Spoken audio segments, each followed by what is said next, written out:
24 digital media के साथ मैं हूं फहद भट्टी। शहर भर में ऐसी कई स्टोरीज़, ऐसे कई वाक़यात हमें देखने में मिलते हैं जिसमें ख़वातीन को हवस का निशाना बनाया जाता है। कई ऐसी स्टोरी जिसमें देखने में आया है कि ख़वातीन को हवस का निशाना बनाने के बाद कत्ल कर दिया जाता है। एक ऐसी ही स्टोरी है जिसमें एक खातून को दो पुलिस एहलकारों ने अपने साथियों के साथ मिलकर हवस का निशाना बनाया। कानून के रखवाले ही कानून शिकनी पर उतर आए हैं, ये मुहावरा हमने कई बार सुना है और ये अब नज़र आ रहा है कि कानून के रखवाले जो हैं वो ख़वातीन की इज़्ज़त के साथ खेल रहे हैं। उनकी जो इज़्ज़त है वो पामाल की जा रही है। ये इलाका है कैंट का इलाका, जनूबी छौनी का इलाका, जहाँ पर एक घरेलू मुलाजमा को जो है वो पुलिस एहलकारों ने अपने साथियों के साथ मिलकर जो है वो उनके साथ रेप किया, गैंग रेप करते रहे उनके घर में घुसकर। वो मुतासरा खातून इस वक्त मेरे साथ मौजूद हैं, उन्हीं की ज़ुबानी जानते हैं कि उनका क्या कहना है। जी बताइएगा कि कौन कौन लोग हैं जिन्होंने आपके साथ ये घिनौना सलूक किया, घिनौना काम किया और आपको जिनसी दरिंदगी का निशाना बनाते रहे। आप कहाँ पे काम करती थी, कैसे उन लोगों ने आपसे रब्ता किया? जी मैं ना घरों में काम करती थी और पार्लर में काम करती थी और मुदस्सर जो है उसने मुझे नंबर दिया, रब्ता किया उसने कि भाई एक साहब है, ज़की उसका नाम है, और उसने ना जॉब के लिए आपको रखना है और 70,000 सैलरी देंगे और आपने दिन रात उधर ही रहना है और अकेली नहीं रहना है। और 2 नंबर धंधे में ख़रीदना चाहते थे और जो मुदस्सर है वो तो करवाता ही यही काम है, और जो सरवर है ज़की और मुदस्सर और एक इरफान है और दूसरा भी इरफान ही है, थाना आरब बाज़ार में ये मुदस्सर लोगों के साथ मिले हुए हैं और ये मेरे घर आके जुल्म ज़्यादती की है और मेरे साथ जना भी किया है, ज़की ने भी, सरवर ने भी और मुदस्सर ने भी।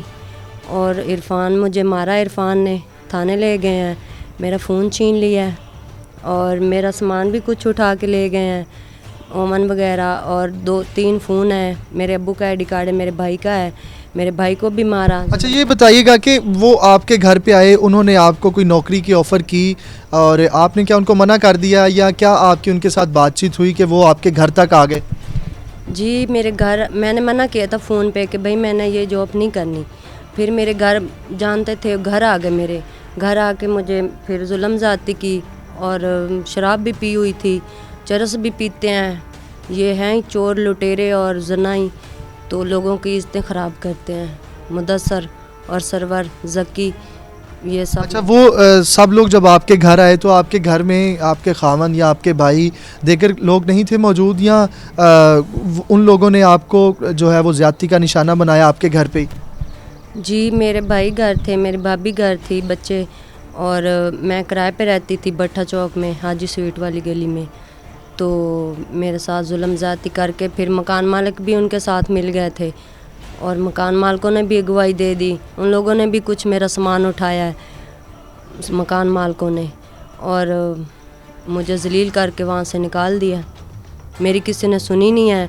मैं एसपी के ऑफिस गई थी, उधर भी मेरी नहीं सुनी किसी ने। मैडम ने मुझे धमकियाँ लगाई कि, और मुदस्सर कह रहा था कि भाई पुलिस वाले भी कहते हैं आपकी कोई नहीं सुनेगा, ये पर्चा तुम करवा ही नहीं सकती और इनके साथ जो है ना इनका कुछ नहीं करोगी तुम, अगर कुछ करोगी तो आपको फिर ले जाएंगे थाने, फिर मारेंगे, अगवा कर लेंगे। पहले भी मुझे अगवा किया 5-6 दिन और मेरे साथ जुल्म ज़्यादती की, मारा, बहुत ज़्यादती की, और मुझे इन लोगों ने पूरा बंदर बना के रखा हुआ था थाने में। खाना नहीं देते थे, मारते थे और पैसे कहते थे लाख रुपए दे दे, 50,000 दे दें, आपको छोड़ देते हैं। और इरफान कहता था कि एक मेरा अफसर है उससे मिलो और आपका काम हो जाएगा और आपको छोड़ देंगे, कोई नहीं करेंगे। तो मैंने कहा नहीं, मैं नहीं करूँगी ये काम। तो आपको थाने में उन्होंने क्यों बंद रखा? आप पे कोई चोरी का मुकदमा दर्ज किया या क्या आप पे मुकदमा दर्ज किया और आपको उन्होंने इतने दिन थाने में बंद रखा? बस वैसे ही इल्ज़ाम लगाया ना कि भाई ये जो है ना हमारे ऊपर कोई कार्रवाई ना करे, इसलिए पहले उन लोगों ने मेरे ऊपर पर्चा दे दिया कि जी 3 लाख रुपए उसने लूटा है।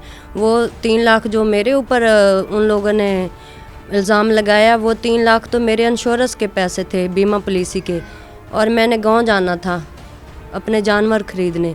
तो उन लोगों ने मेरे ही पैसे उठा के मेरे ऊपर ही डाल दिए कि भाई इसने हमारी डकैती की है, चोरी की है, हमें घर बुलाया। और घर मैंने नहीं बुलाया, वो खुद ही आए हैं, उनको पता था घर का।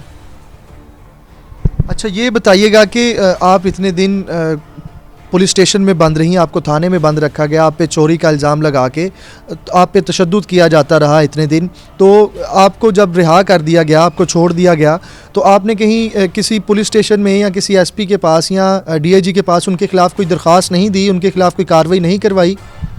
जी मैंने दरख्वास्त दी है, मैंने वकील रखा था, उसने भी नहीं कुछ सुनी, उनके साथ मिल गया था।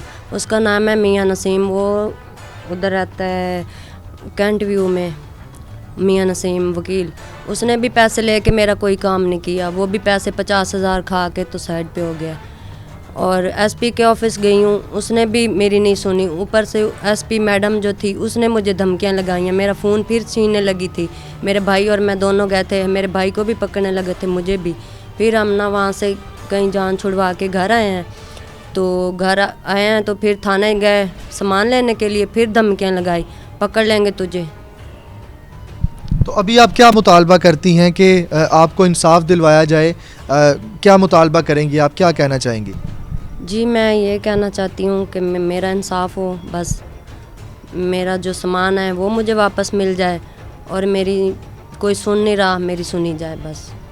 जी, मुतालबा किया जा रहा है मुतासरा खातून की जानिब से कि चोरी का मुकदमा दर्ज करके पुलिस एहलकारों समेत उनके जो दीगर साथी हैं उन्होंने इस खातून को जो है वो जिनसी दरिंदगी का निशाना बनाया, जना बिल जबर किया, इनको रेप का निशाना बनाया गया, गैंग रेप इनके साथ किया गया, जिस पर जो है वो मुतासरा खातून का ये कहना है कि दोनों पुलिस एहलकारों समेत उनके जो 3 दीगर साथी हैं उनके खिलाफ़ कानूनी कार्रवाई अमल में लाई जाए।